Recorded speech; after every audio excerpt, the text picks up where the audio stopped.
This is one of the most important rooms in Tudor English history.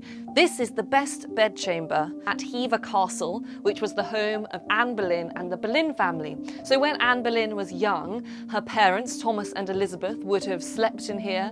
But when Anne was an adult and the favourite of King Henry VIII, she would have used this room as her private space. So we know that in 1528, when she was here and suffering from sweating sickness, it was likely that she was in this room recovering.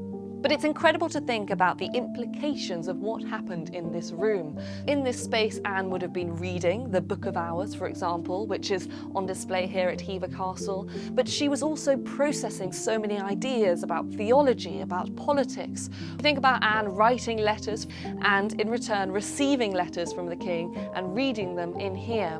And you think about that exchange of ideas and how influential Anne was in propelling Henry to some of his major decisions, including the split from the Church of Rome, the foundation of the Church of England. This was one of the most important changes in English history, uprooting hundreds of years of tradition and changing millions of people's lives. And some of these ideas stemmed from Anne Boleyn, who spent lots of her time in private in this very room. So though we might think of this as a bedroom of a young woman back at home with her parents, it was also a major source of ideas that changed the course of English history.